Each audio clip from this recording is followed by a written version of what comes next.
tayari unakuwa ni ubavu wangu. Elewa neno ubavu. Elewa neno wewe ni ubavu wangu. Kingine, haya masuala ya mafuta ambayo mnayopaka paka. Nunua mafuta yako haya shilingi ngapi? 500 ngapi? Unanawili, unapendeza.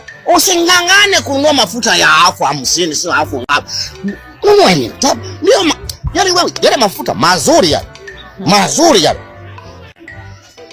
Tajitahidi lakini tajitahidi. Kwa sababu nimeamua kuwa na wewe. Tajitahidi. Alafu Unaona hii sio nzuri. Kama umeolewa sio nzuri. Inaweza ikakosea ikamkata mtu. Ikamkata nani? Ikamkata nani? Singechaka sasa wewe. Sasa uchakai. Yaani hii si kama silaha, hii kama silaha. Unaweza katika nani nani pale ukakosea ukaikata nani? Ana bana. Ukaikata yaani wewe mavazi yako ni madera tu madera. Usitake mavazi haya kama ya kina nani. Achana nayo, sio mavazi. Soma kidogo tuangalie, soma kidogo tuangalie. Soma kidogo. Unaona unavyopendeza? Unaona angalia vitu angalia.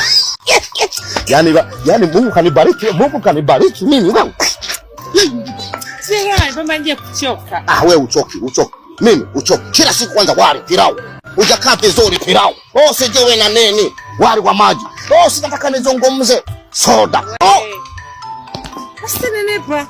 Yaani dada atanisahau. Mimi na mapenzi. Mimi nikipenda nimependa. Mimi nahudumia wewe. Mimi nahudumia wewe.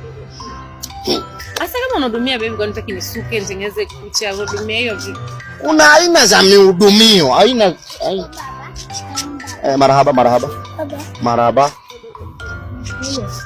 Huyu ndo baba yenu. Nimewaleta. Ameshindwa kuwahudumia. Huwezi kutuhudumia baba. Baki na wanao. Mimi siwezi kuhangaika, wewe umeshaoa na mwingine. Mimi ndo nikahangaika na watu. Baki nao baba. Siwezi. Hizi kazi sio zao. Sio zangu.